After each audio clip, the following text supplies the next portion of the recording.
Top 3 ways to fish for the spunk shad in the wintertime. That's right, wintertime can be a really good time to catch big bass. And you're going to take an easy approach. You don't want to get too complicated. Just take a spunk shad, a couple different ways. You should be able to go out there and catch some big bass.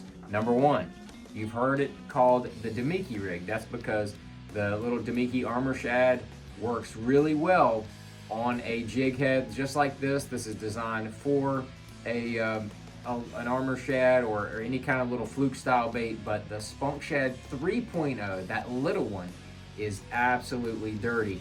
And the part that I like about it is you can see as I'm holding it, that little tail doesn't stop moving. So you can drop that little bait down there, see the fish on your graph, whether it's on your 2D sonar or forward facing, you see that fish down there deeper, drop that bait down there, let it sit right above them and just hold it still. Just hold that bait still. Those fish will come right up and they'll eat it, and that little tail kind of just quivering and moving, just like you can see it holding in my hand. It absolutely works tremendous. So that's probably number 1. That's when your water temperature gets down below 50 degrees. That is the key. Number 2, your traditional jig head minnow. Now I like this for the 4.5 or the 3.5 spunk shad.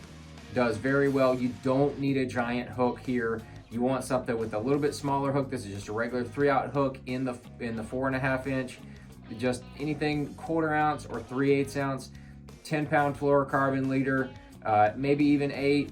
You're just going to throw that, to fish further out, or you're going to throw it above where you think those fish are, and you're just going to be reeling it. You might just have a little slight rod tip bounce as you're reeling that bait in. But the jig head minnow, very simple, very easy. Don't overcomplicate it. Show it to them. If they see it and they don't eat it, look for another fish to throw at if you're using forward-facing sonar. Last but not least, not to be overlooked, is the spunk shad on a drop shot. Now I've got my preferred hook. I like that 3-inch version, that little tiny guy in the wintertime. Any kind of shad color is amazing. You're gonna have this little stinger drop shot hook. It's got a barb on it, and you're just gonna thread that puppy on there. So I'm just gonna take it and thread it on there, right on up, so that the hook comes out of the back. You can do this before you even rig it. You want to kind of twist it so it's straight. You can see that on there. You hook a fish on that thing, they're not coming off. But you tie your drop shot on there, put your drop shot weight, like this Spro tungsten weight on there. You want to probably go in the 1/4 ounce to 3/8 ounce size weight size. Don't want to go super heavy. You want something that's going to fall fast enough, but not too fast, because I was out fishing the other day, had too heavy of a weight on. I spooked a lot of fish.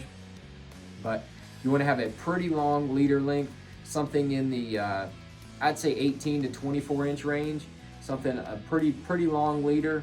And then you want to pitch that thing out there and pass the fish, and then swim it slowly, let it pendulum back to near where those fish are, and then you're just going to sit there and hold it.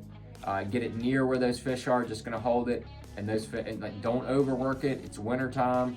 That thing's going to look like a little dying shad down there near the bottom. If you get it near a fish, it's going to be game time. So those are the top 3 ways that I fish a spunk shad in the winter time. You try that, you will put fish in the boat this time of year.